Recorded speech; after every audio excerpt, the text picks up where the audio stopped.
Pessoal, bom dia. A gente já tem o código já para a gente já ir começando, tá?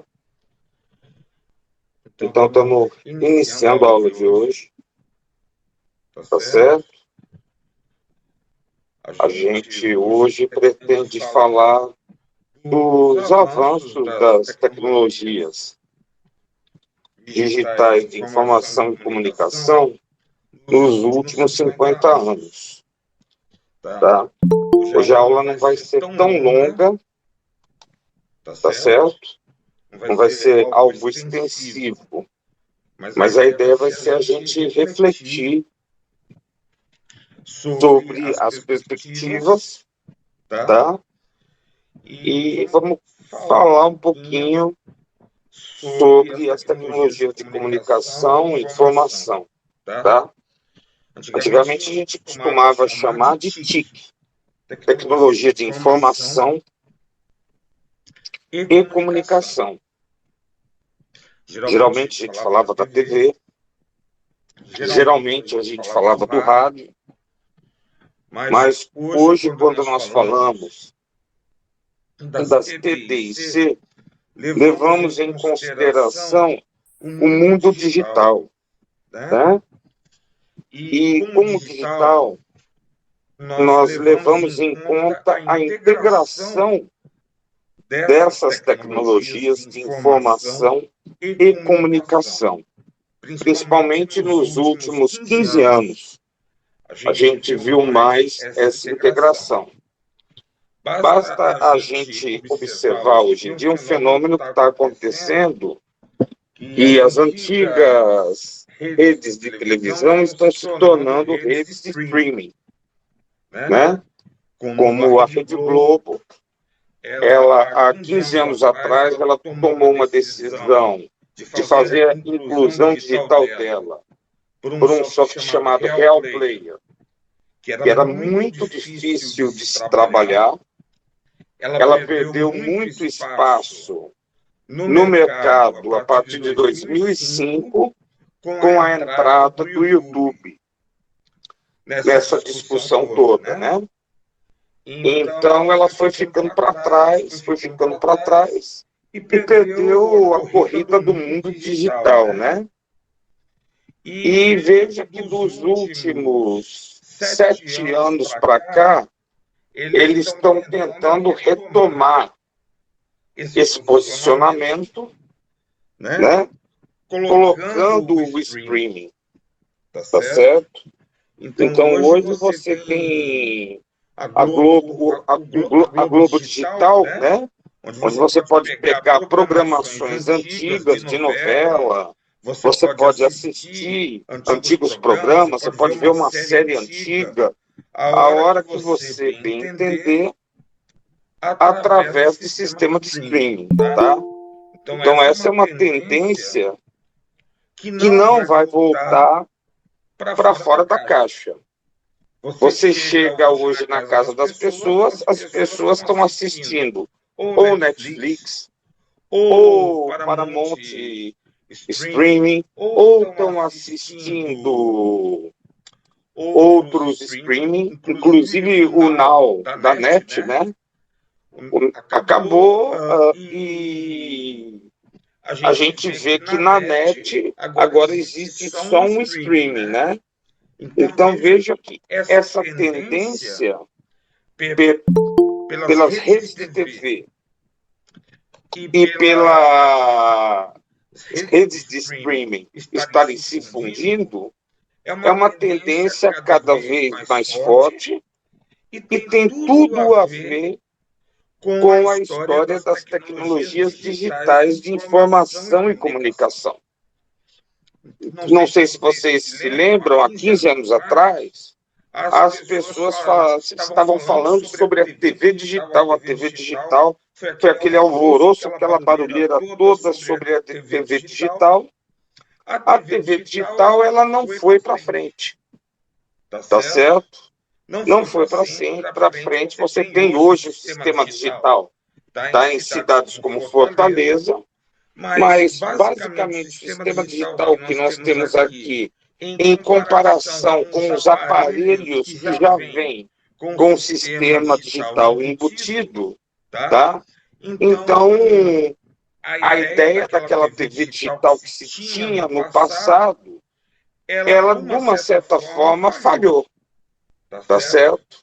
De uma certa forma, ela falhou. Os serviços que pretendia oferecer, ela não ofereceu.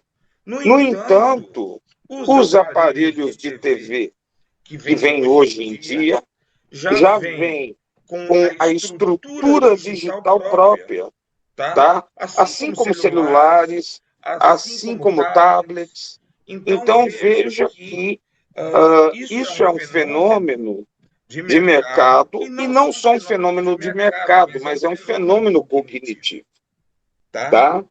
Tem a ver com o controle, tá? Que essas mídias querem exercer sobre a cognição humana dos indivíduos, desde as crianças. Hoje em dia é muito comum a gente ver canais, tá certo? Que apresentam desenhos animados, apresentam animação. Se você for no YouTube procurar Pica-Pau, os desenhos estão lá, tá? Se você procurar desenho animado, os materiais estão lá. Então, veja que isso tem a ver com toda essa perspectiva de desenvolvimento humano, tá certo? Então, se a gente for olhar nos 50 últimos anos, nós viemos de uma época das tecnologias de informação e comunicação e estamos avançando para as tecnologias digitais de informação e comunicação, tá certo? Está sendo o nosso avanço no momento. Está sendo a característica que nós estamos assumindo no momento, ok? E eu levanto essas questões para que a gente possa começar nossa discussão. Alguma pergunta, alguma colocação que vocês queiram colocar, gente?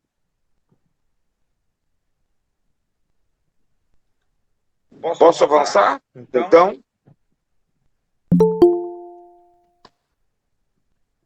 creio que posso avançar, então vamos lá. Tá? Então, vamos começar da década de 1950. Skinner, psicólogo americano, que era um dos adeptos da teoria do condicionamento operante, tá? Ele, inclusive, ele pregava, enquanto muitos falavam do estímulo negativo, tá? Skinner vai ser um dos caras que vai falar de estímulo positivo, tá? Ele vai ser um dos primeiros que vai defender a versão computadorizada dos métodos tradicionais de ensino. Ele mesmo vai criar uma máquina de ensinar, né?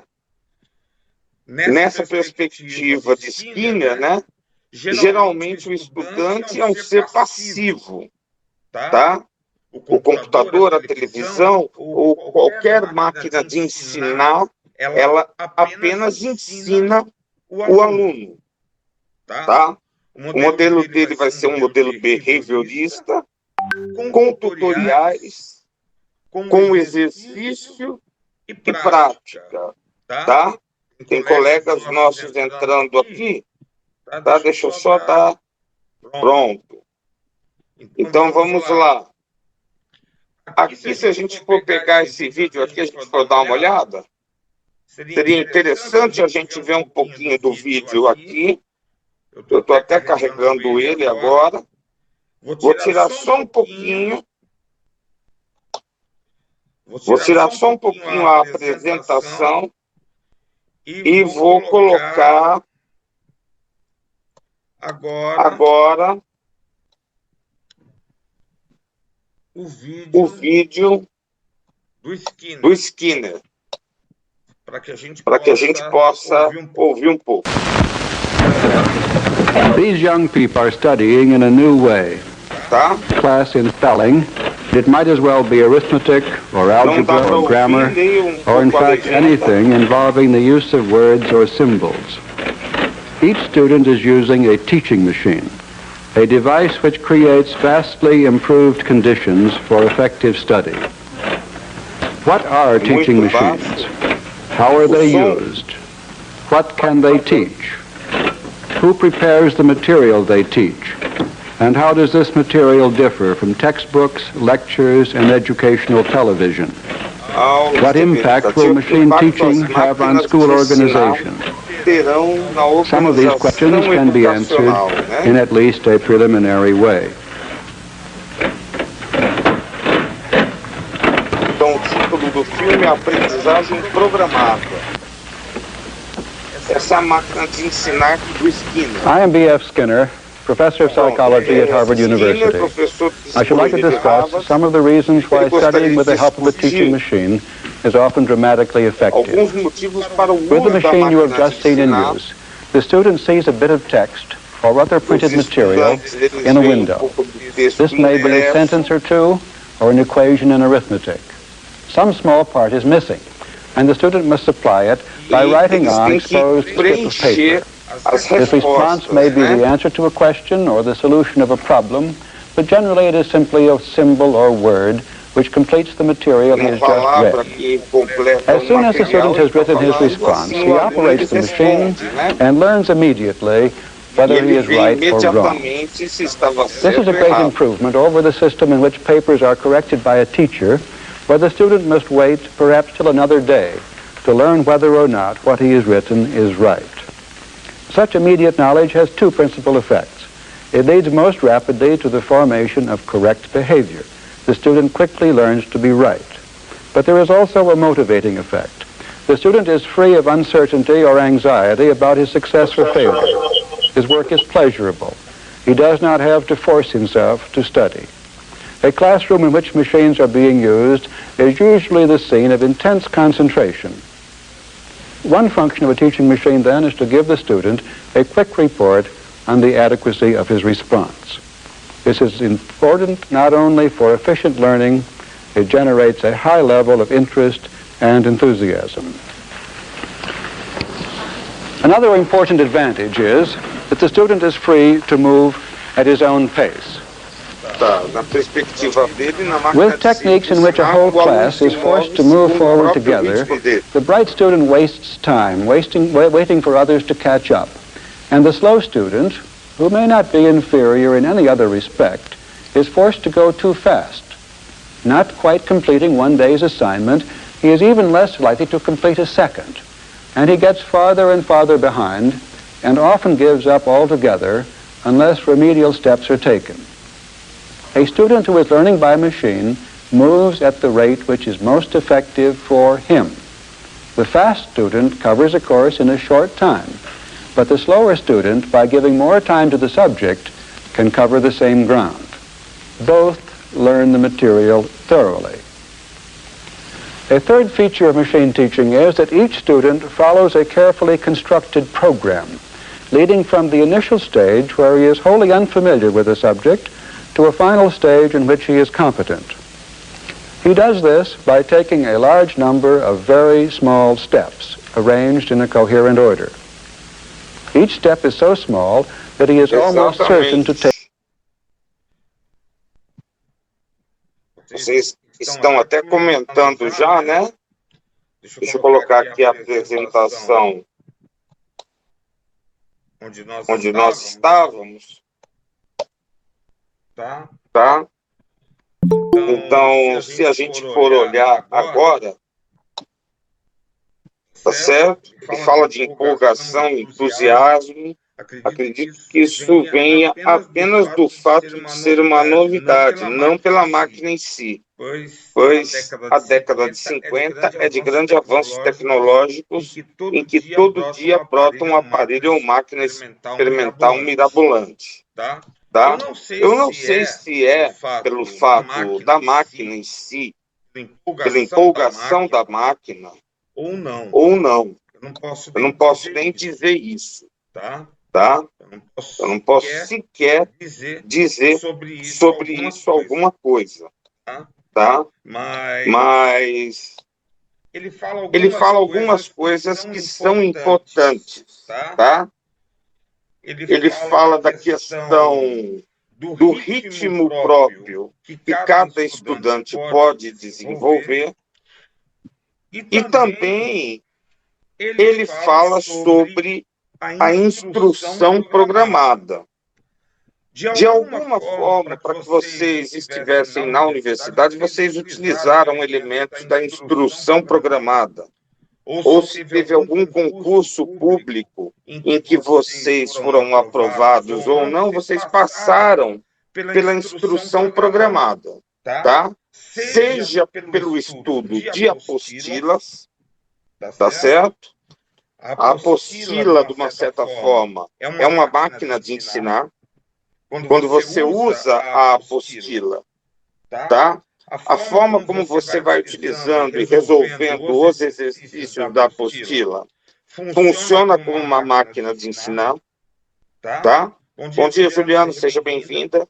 Então, eu acredito que, de alguma forma, em nossas vidas, a instrução programada pode ter feito parte do nosso estudo, da nossa força de estudo, tá? Garanto que aqui alguns de vocês, quando estavam para entrar na UFC, talvez tiveram que realizar algum tipo de instrução programada, tá? Alguma forma de instrução programada foi feita via computador, ou via TV, ou via apostila, tá certo? Então, nesse sentido, a gente pode falar que houve instrução programada, tá certo? E dessa forma eu posso dizer que, de certa forma, nós estivemos perto do que Skinner ele quis desenvolver. Aqui, para quem chegou agora, eu coloquei o link abaixo. Depois, quando eu disponibilizar a apresentação, depois vocês podem assistir, tá? Então, de uma certa forma, quando Skinner fala sobre a máquina de ensinar, a máquina ensina e o ser humano aprende. É uma postura passiva, tá? Então, na concepção dele, que é a concepção instrucionista, a máquina ensina e o ser humano aprende. Cada um estuda em seu próprio tempo, tá? Então, se a gente for seguir esse princípio da instrução programada, há um tempo de você estudar. Você pode estudar 2 horas, você sai daquele processo de estudo e depois você retorna. Para ele também, o estudar é um ato de estímulo e resposta. Então, eu coloco questões como um estímulo que carece uma resposta a partir de exercícios, que podem ser os exercícios de múltipla escolha ou podem ser os modelos abertos, tá? Existe um modelo de reforçamento na perspectiva dele. Eu acredito que muitas vezes, quando alguém procura um professor particular, está procurando uma estrutura de reforçamento para compensar a sala de aula. E o modelo de videoaula tutorial, tá certo? Que a gente ainda hoje segue, funciona segundo o princípio de Skinner. E, inclusive, quando a gente fala sobre a época atual, do que o pessoal chamou de ensino remoto, tá? A gente poderia já dizer que esse ensino remoto, tá? Ele se deu através da programação de TV, tá? Quando eu falo, no caso do teleensino cearense, que é realizado desde os anos 70, tá? Muita gente foi formada pelo teleensino. E, ao contrário do que se imagina, tá? Há dissertações e teses sobre o teleensino enquanto sistema de ensino. Está certo que no final dos anos 80 e nos anos 90, o teleensino ele teve sua carga de fracasso, tá certo? Teve a sua carga de fracasso porque foram mudadas as diretrizes do teleensino. Mas o teleensino ele funcionou muito bem durante um bom tempo, tá certo? E aqui no Ceará, uma distinção do sistema teleensino em relação a teleensino enquanto programação de TV. O teleensino era um sistema de ensino veiculado ao sistema estadual de ensino. Tá? Havia o comando da Secretaria de Educação ao teleensino. Tá certo? Um outro tipo parecido com o teleensino é o telecurso, tá? Aqui no caso eu falo do telecurso 2000, que é formação profissional, tá? Então, aqui no caso, se vocês procurarem a fonte aqui, vocês podem assistir a programação do teleensino para formação para formação profissional. Então, nesse sentido, o teleensino também se assemelhou muito ao modelo cearense do teleensino. O telecurso se aproximou muito desse modelo que nós tivemos aqui no Ceará, tá certo? Então, nesse caso aí, foi por formação profissional, tá? E até hoje, determinadas empresas contratam o sistema do Telecurso 2000. Até hoje é contratado, são feitos exames, tá? Antigamente havia o Telecurso 2000 do ensino fundamental e médio, você podia fazer os exames e ser aprovado pelo sistema teleensino, ou melhor, telecurso, e poderia concluir o ensino fundamental e o ensino médio. Tá? A Cindy, ela menciona, inclusive o Grupo Roberto Marinho elaborou muita coisa a partir dos professores cearenses. Sim, isso é um fato. Tá? O teleensino no Rio de Janeiro, que foi feito em modelo nacional, copiou muita coisa do nosso sistema teleensino. Tá certo? Então, nós podemos dizer que o sistema telecurso e o sistema teleensino do Ceará são máquinas de ensinar. Tá? Também temos o modelo das videoaulas nos cursos da Universidade Aberta do Brasil. Tá? Então, geralmente, qual é a característica do modelo da videoaula na Universidade Aberta? É uma explicação complementar ao momento de aula. Então, você vai ter um vídeo de curta duração que funciona como uma ação complementar. Aqui, no caso, esse professor está ensinando os professores a trabalhar com o Tangram, tá certo? A trabalhar com esse quebra-cabeça que se chama Tangram. E esse quebra-cabeça é utilizado para fazer composição e decomposição de superfícies, tá certo? Então, a atividade está sendo ensinada para os futuros licenciados em matemática, tá? Mas aí o vídeo é um vídeo de curta duração que entra como uma ação complementar no ambiente virtual de aprendizagem, que pode ser o Solar ou pode ser o Moodle, ok? Aqui no caso, o canal UFC Brasil, que eu toquei entre 2007 e 2010, mais ou menos, aqui é uma palestra do professor Alex, tá? da UES falando sobre a questão da estética e educação, tá? Nesse modelo, tá certo, de teleaula. A gente disponibilizou, a gente foi um dos primeiros canais que disponibilizou essas ações pela UFC. Inclusive, o link está aqui abaixo, caso vocês queiram ter acesso. Então, veja que na época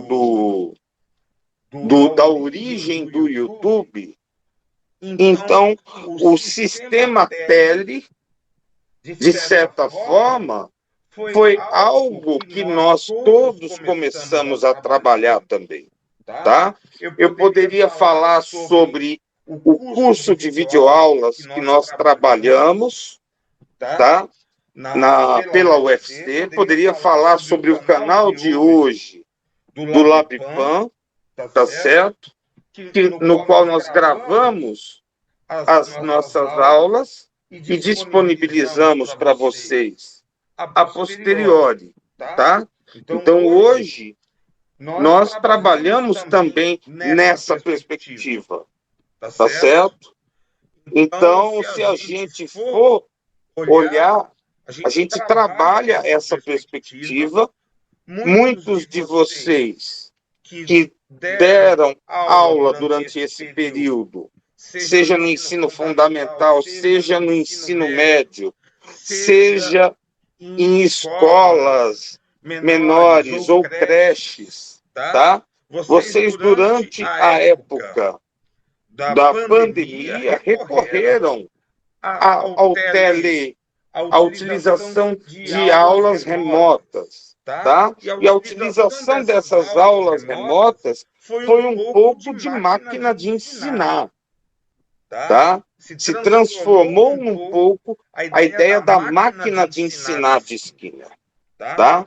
Então, nesse sentido, Skinner ele é tido como o pai da informática na educação, tá certo? Ainda que tenha várias restrições, tá? Aqui, por exemplo, a gente já começa a falar um pouco sobre o construcionismo, tá? E o construcionismo não é a mesma coisa que o construtivismo na educação, tá?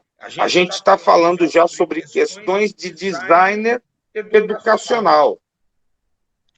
Quando falamos do construcionismo, a gente está falando de uma perspectiva que foi desenvolvida por Papert, um supervisionando de pós-doutorado do Piaget, tá?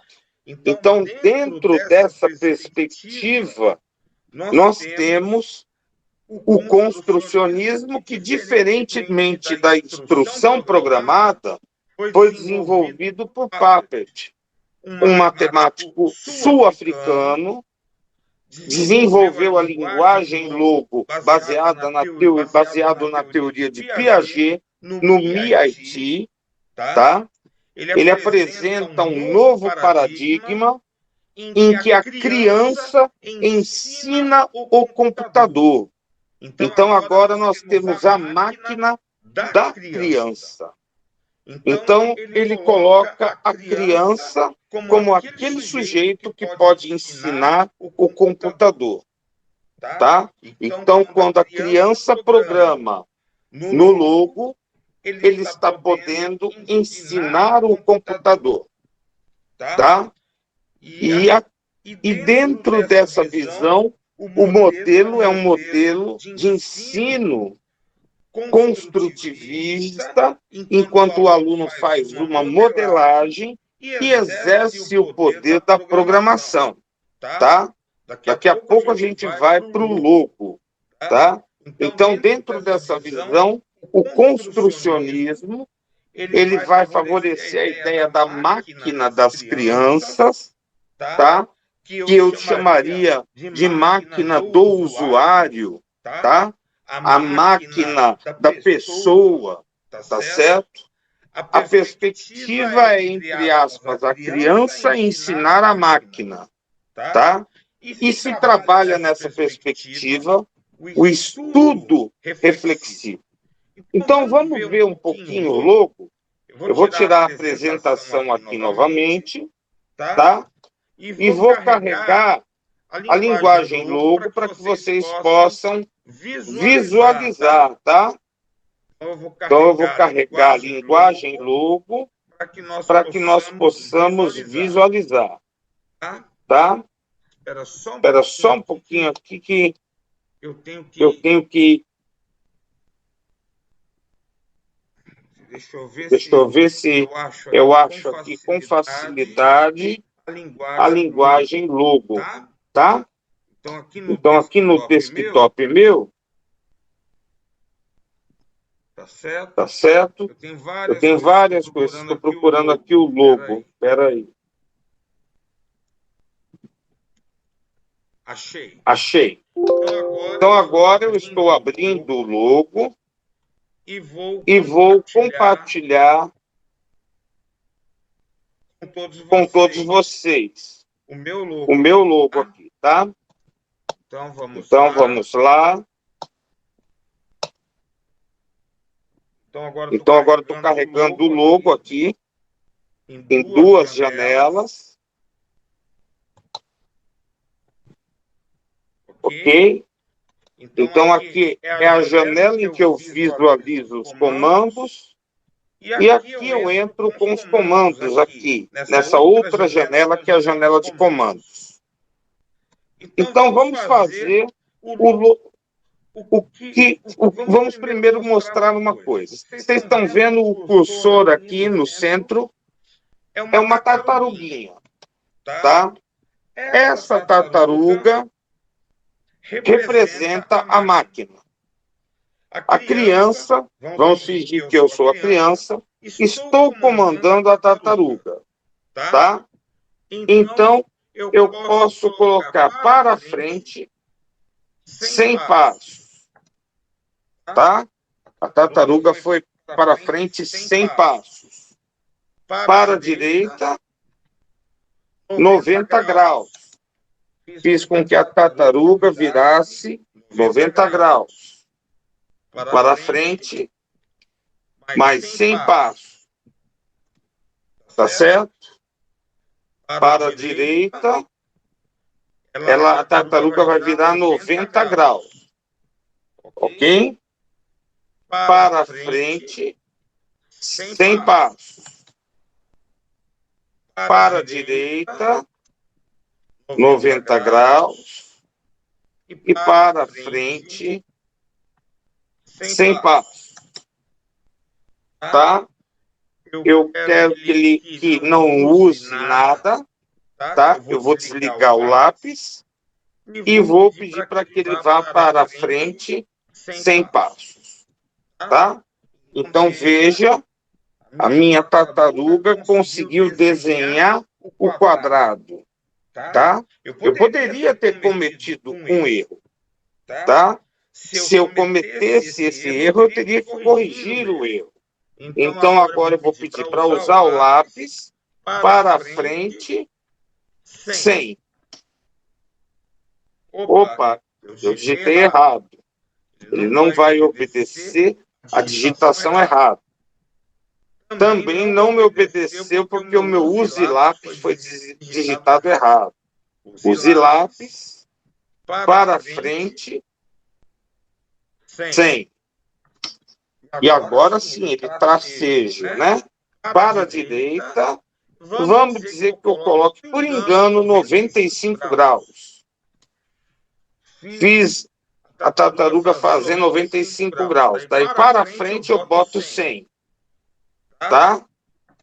Daí já não é o quadrado que eu pretendia desenhar. E agora, o que eu faço para corrigir essa falha? Alguém tem uma sugestão? Alguém tem uma ideia? Qual seria a ideia de vocês?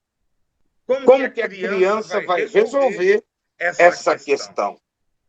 Então, existe o comando para trás. Eu poderia colocar para apagar, tá certo? Use borracha. Então, PT para trás, 100, tá?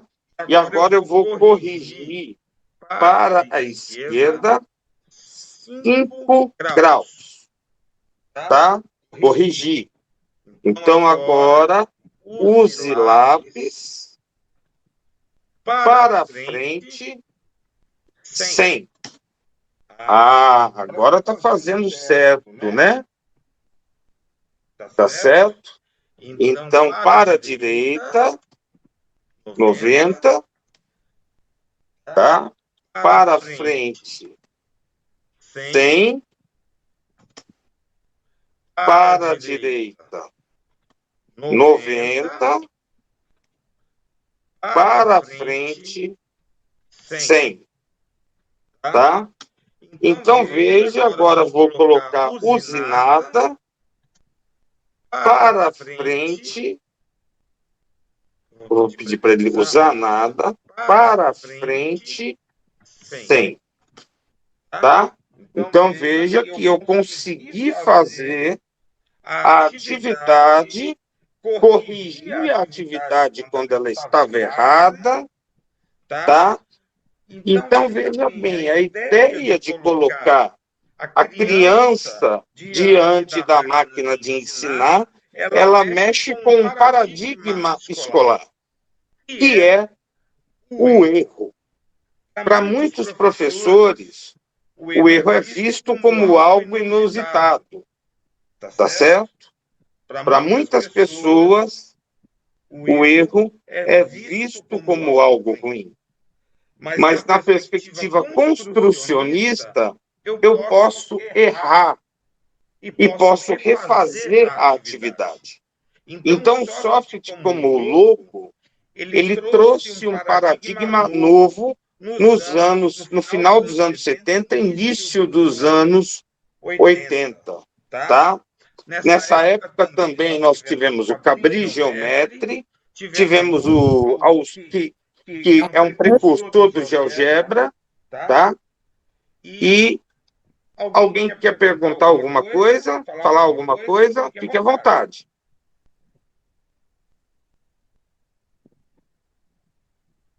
Inclusive, o Maciel colocou, quando usei na tecnodocência, não tinha borracha, né?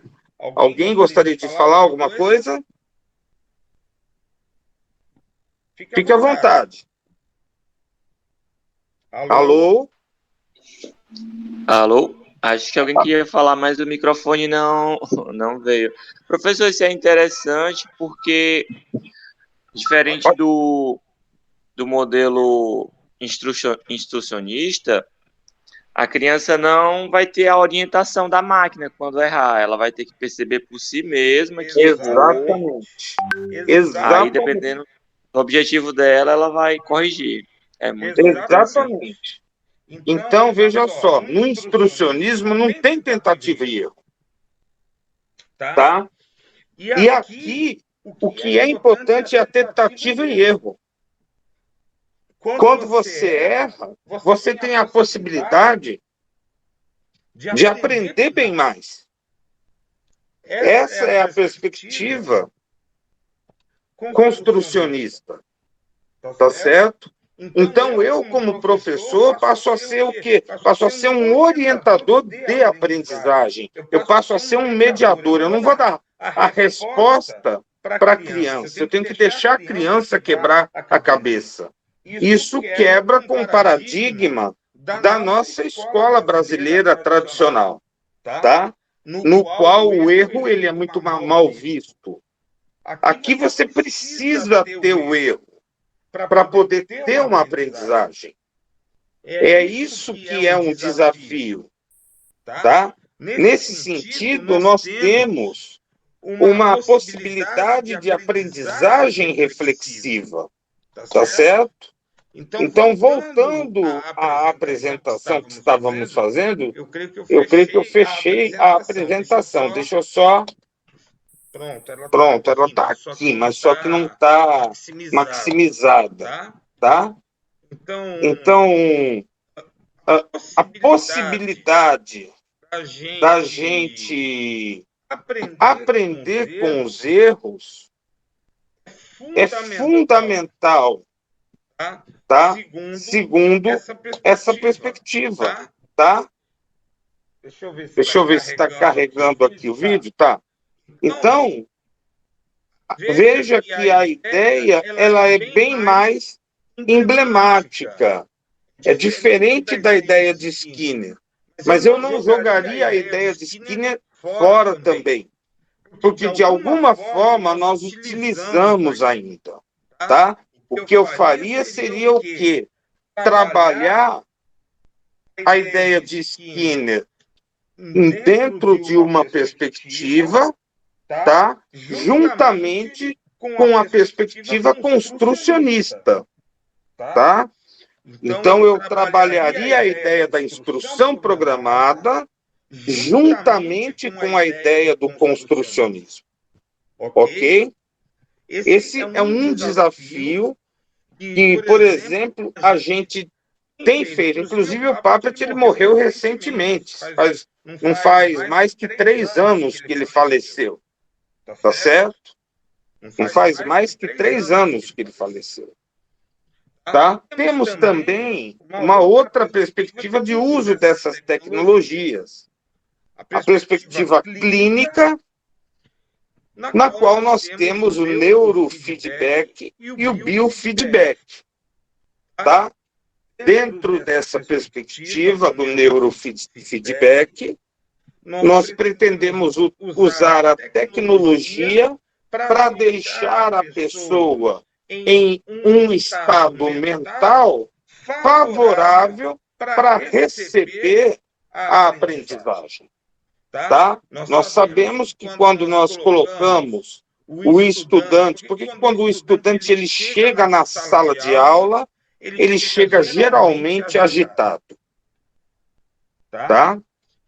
Vou perguntar isso daí para alguém que tem experiência nesse assunto, que é professor em sala de aula, né, Luciano?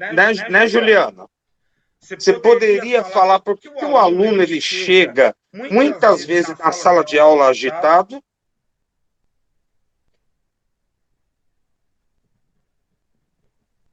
Juliana? Está me ouvindo?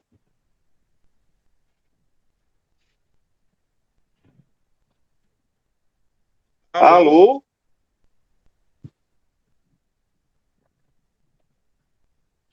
Juliana, eu sei que você está aqui. Está me ouvindo? Ah, está desativado. Mas pode ativar. Tá certo? Por que o estudante, quando ele chega na sala de aula, ele chega agitado? Você já refletiu sobre essa questão já? Por que, César? O estudante, quando ele chega na sala de aula, ele chega agitado, César. Bom dia, professor Rogério. Basicamente porque ele já vem de atividades ou de casa, ou já vem de uma outra aula, já vem de um estágio. Então, são muitas informações, né? E esse é um problema muito, muito atual, né? A gente realiza várias atividades, né? Remotas, presenciais, e aí até quando a gente entra na sala de aula presencial ou numa sala de aula remota, né? Você tem que levar um tempo para tipo tá realmente presente naquela aula, né? Devido à agitação de várias atividades. Então, veja só, a gente, quando entra na sala de aula, a gente vem de um outro mundo. Agora deu certo, professor. Ah, deu certo, pronto. Eu tive que sair e entrar. Pronto, pelo menos assim, a minha experiência sempre só foi com a educação infantil. Então, eu percebo que as crianças, pelo menos a parte das crianças pequenas, normalmente chegam na escola agitada. Eu acredito que a partir da questão do convívio com os pais. Então, como os pais, a minha perspectiva, os pais, normalmente eles não têm muita disponibilidade, porque eles passam o dia trabalhando fora, e as crianças eles só pegam à noite, porque o meu ensino é integral, então eles só tem um convívio durante a noite e os finais de semana. Então, a maioria dos pais não tem muito disponibilidade de ficar com a criança, então o convívio maior são com os professores. Então, eu acredito que eles não têm muita paciência. Isso pela minha experiência, que eu percebo algumas vezes que elas relatam nesse sentido, eu não aguento, não sei como a professora aguenta o meu filho, que ele dá muito trabalho. Só que, assim, muitas falam, só que a minha turma, no caso, são 20 crianças. Então, cada uma criança tem umas peculiaridades. Então, aí você acaba, com o tempo, você descobrindo a especificidade de cada um. Uns que são mais calmos, os que são mais agitados e os que têm algum tipo de deficiência. E aí eu vejo que essa falta de relação com os pais, eles ficam... É como se fosse a falta afetiva. Perfeito. Então, veja só, ela levantou a questão afetiva, o César levantou a questão das diversas atividades que nós seres humanos temos, tá? Atualmente, muitos professores têm recorrido ao fenômeno da meditação, tá? Então, o menino chega na sala de aula, senta, fica quieto um pouquinho, fecha os olhos e começa a respirar. Começou a respirar, tá certo? Então, tenta-se fazer com que a criança ela faça a transição do fora da sala de aula para o dentro da sala de aula. Isso tem a ver com algo que nós apresentamos clinicamente nas duas aulas anteriores, o neurofeedback, tá? O neurofeedback nós utilizamos, tá? Nós utilizamos ondas bineurais, tá? Utilizamos a equilibração dessas ondas, nós podemos fazer a indução bineural. Muitas vezes o professor ele não dispõe necessariamente do equipamento, mas você pode disponibilizar uma música agradável e suave e colocar as crianças em meditação. Mas a gente precisa saber como que a gente pode utilizar essas ondas adequadamente, tá? Na touca, nós colocamos uma pinagem, tá certo? Cobrindo o crânio da criança, tá certo? E essa pinagem, ela vai permitir trabalhar as ondas imageticamente, tá? Esse aqui é um equipamento utilizado no neurofeedback, tá certo? Tá? Esse aqui é um software de realidade que se usa também no neurofeedback, tá? E aí nós temos a história dos ritmos. De 0,5 a 4 Hz, nós temos o ritmo delta, que é caracterizado por ondas cerebrais lentas e de alta amplitude, com oscilações entre 0,5 e 0,4. É associado ao estado de sono profundo, tá? Então, se você coloca uma pessoa para ouvir algo em ritmo delta, é possível até que a criança durma, que muitas vezes não é o que a gente deseja, tá certo? Que a criança durma, tá? Mas às vezes pode ser que seja aquilo que desejamos, que ela se acalme e tenha, vamos dizer, pelo menos meia hora de descanso no ambiente escolar. Então, está associado ao estado de sono profundo, e a frequência delta é mais evidente no hemisfério direito do cérebro, tá? considerando que o sono é normalmente associado à consolidação da memória. As frequências delta também desempenham papel de agrupamento de memória, habilidades adquiridas e informações aprendidas, tá? Não se esqueça que nossa vida no cotidiano ela é feita de milhares de recortes, de imagens. Eu olho para cá é uma imagem, olho para cá é uma imagem, olho para lá é outra imagem. Então, pelo fato desse ritmo apresentar várias frequências relativamente baixas, sua interpretação e captura são mais suscetíveis a erros também, visto que é facilmente confundido com outros sinais não advindo de atividade cerebral, como exemplo dos sinais elétricos, de atividade muscular, de conjuntos musculares próximos aos locais em que estão fixados os elétrons. Tá? Você pode colocar, pode testar, inclusive em você mesmo, você pode testar o ritmo delta colocando fone de ouvido. Agora tem que fazer uma calibragem de fone de ouvido, porque, por exemplo, ó, deixa eu ver se eu acho aqui, ó, achei.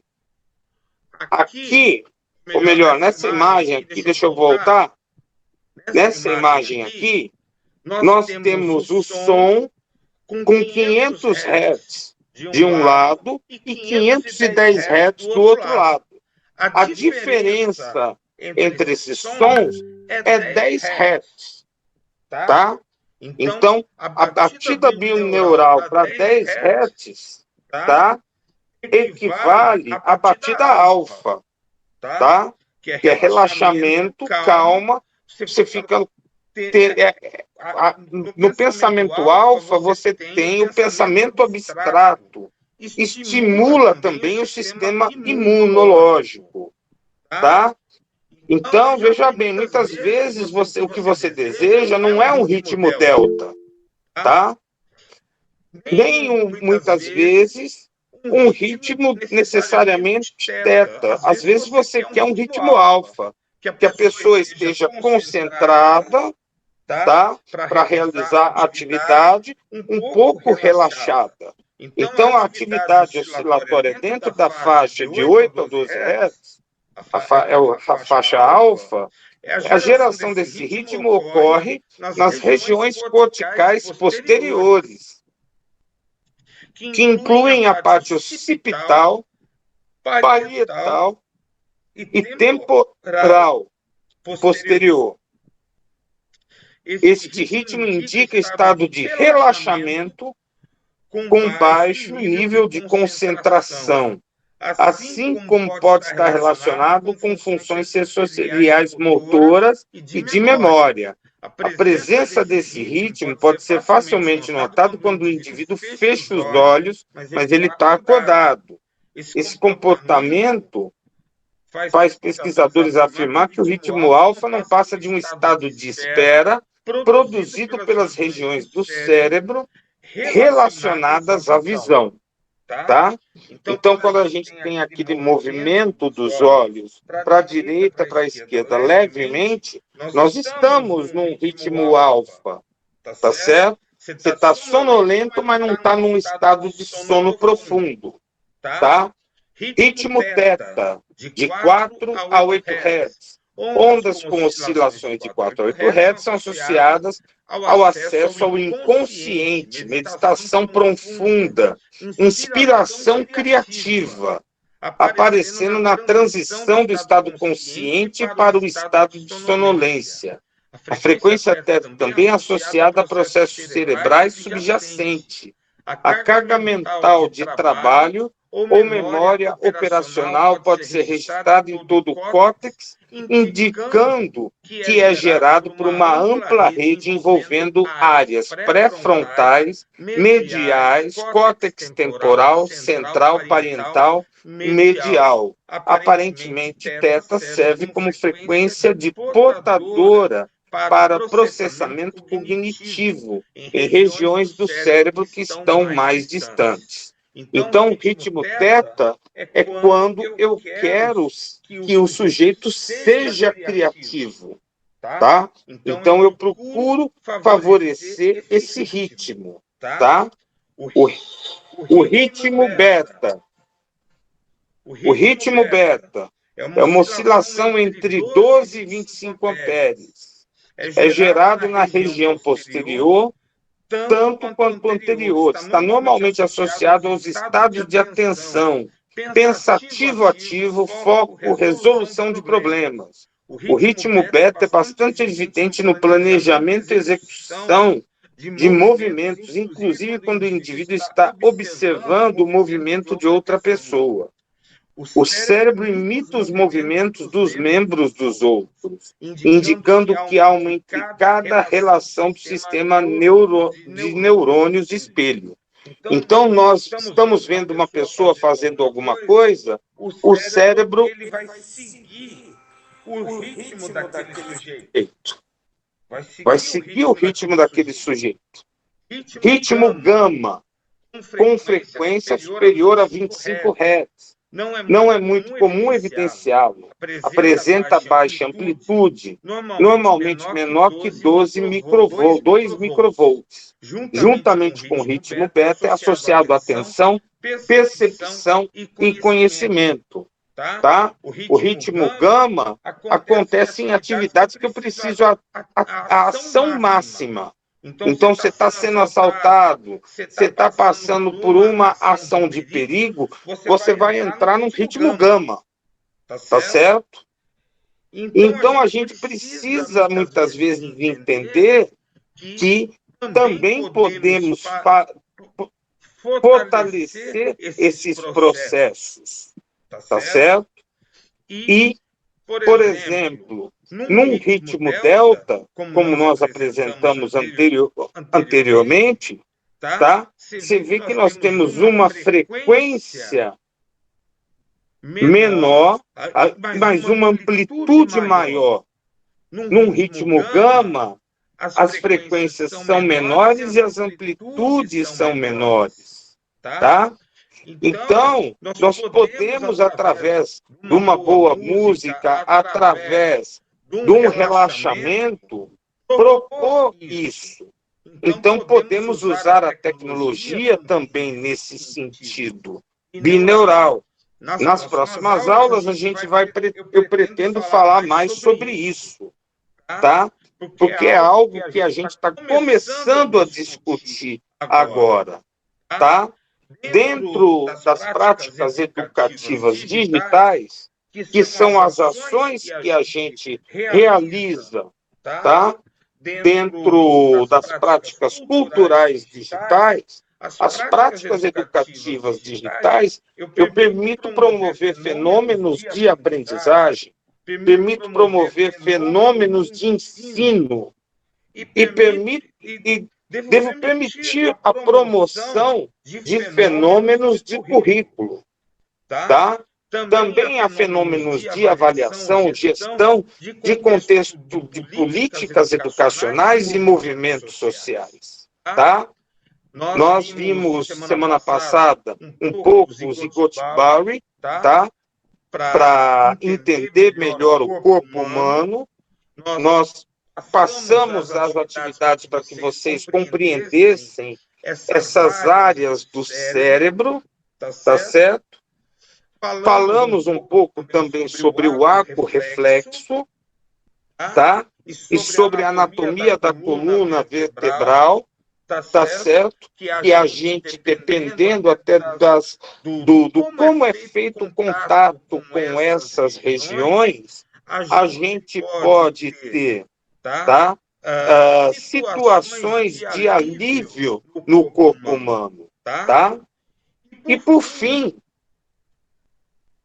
as considerações finais que eu faço hoje, que hoje eu pretendo terminar um pouco mais cedo, para que vocês possam também relaxar e refletir mais sobre a prática de ensino, tá? Então, o que nós procuramos falar hoje foi sobre o quê? O instrucionismo, o construcionismo e falar sobre a tendência de uso das tecnologias para o neurofeedback e para o biofeedback, tá? Então, dentro das ações de ensino-aprendizagem, nós temos essa outra perspectiva como aliada do professor. César, gostaria de comentar alguma coisa com eles? Passo a palavra para você, César.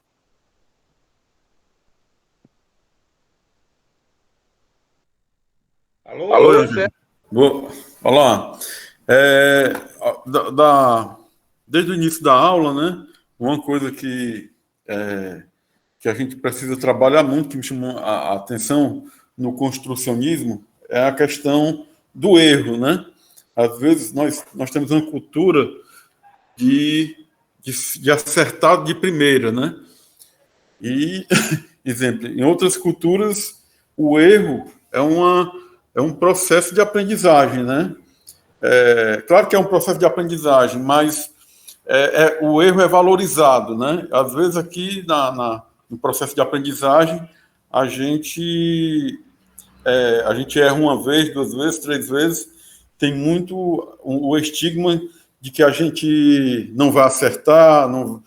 Então, o que me chamou a atenção nesse processo do construcionismo é a questão da valorização do erro. E eu acho que a gente tem que passar isso para os alunos, né? Que errar é o caminho para acertar, para o sucesso. Ótimo. Juliana, diga para nós. Juliana está com a mão levantada já há um tempo. Diga.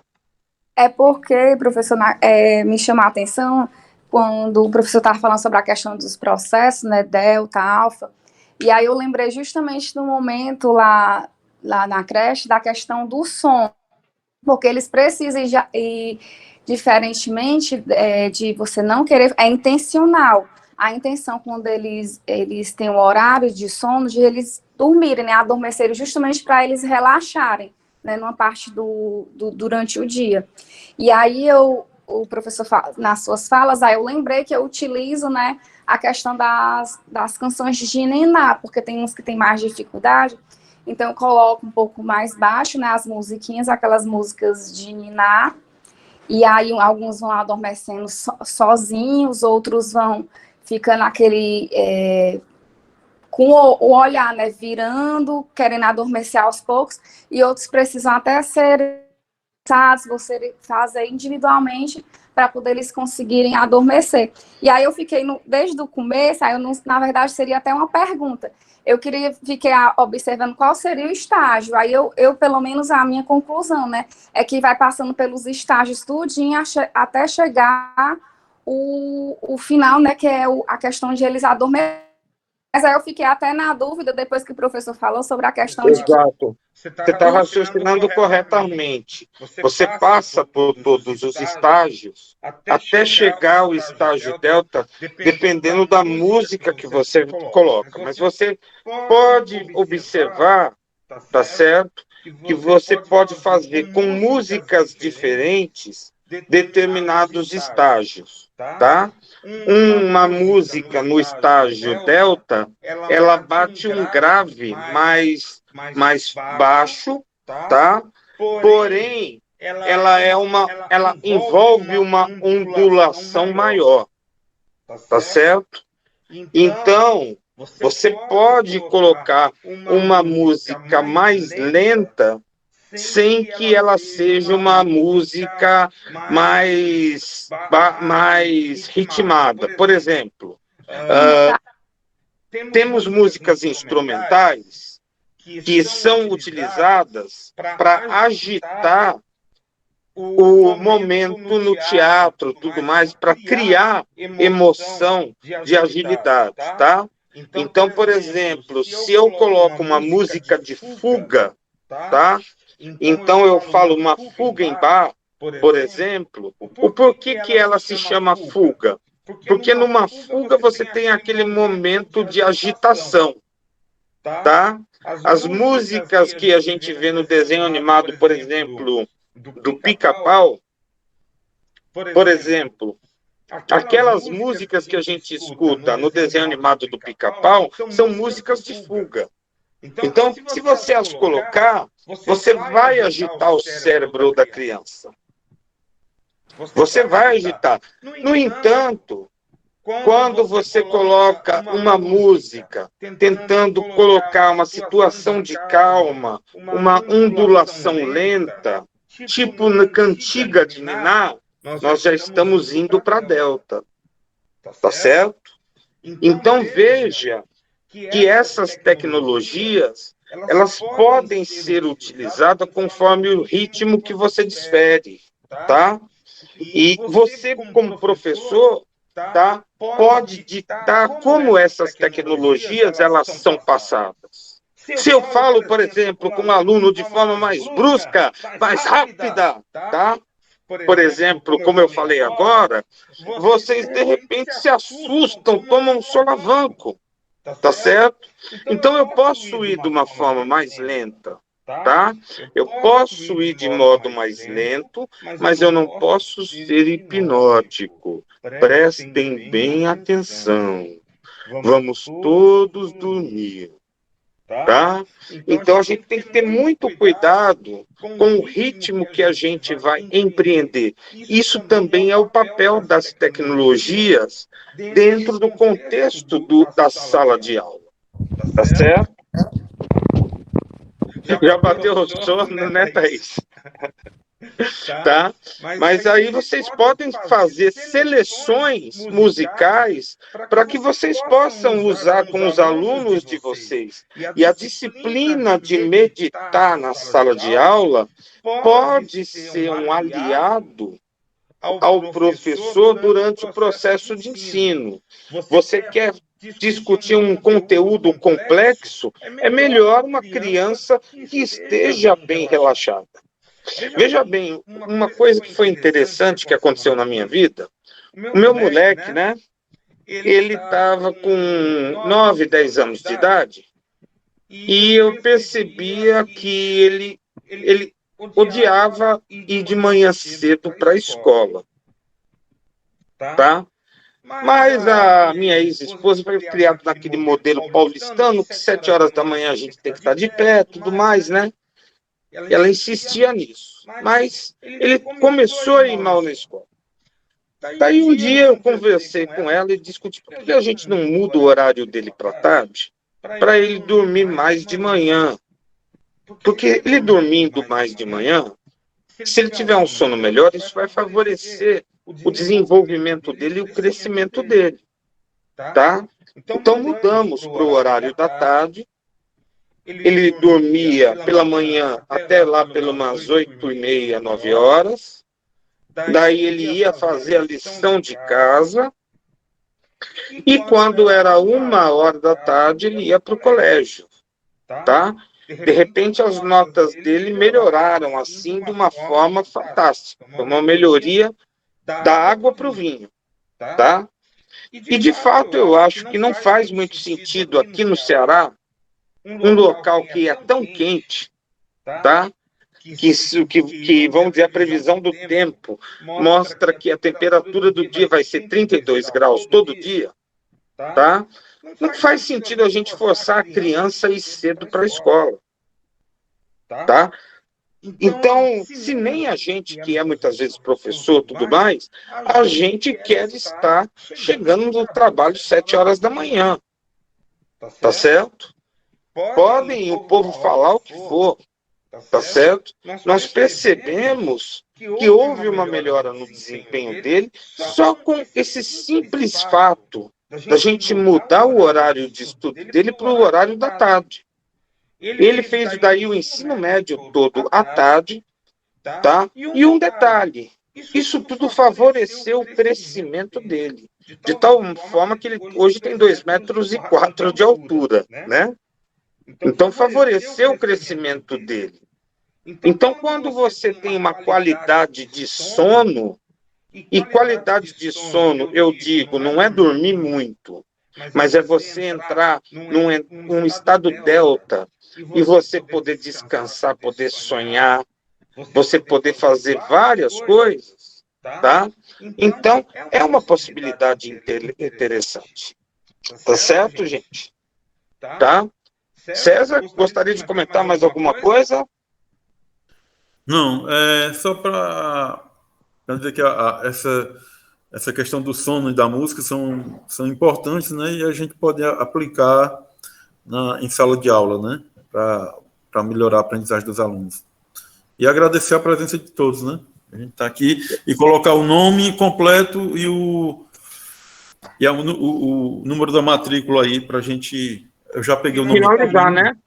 A gente finalizar mais cedo hoje. Isso. Tá? Então coloquem o nome completo, número de matrícula no chat.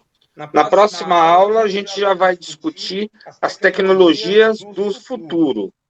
Discutimos nessa aula os 50 anos de informática na educação e suas tecnologias. E aí, Luciano, tudo jóia? Tudo jóia, professor. Tranquilo, Luciano? Tudo tranquilo aqui, viu? Beleza. Então a gente hoje encerra mais cedo, tá? Descansem. Um ótimo fim de semana para todos. Eu vou desligar a nossa gravação em 5 segundos.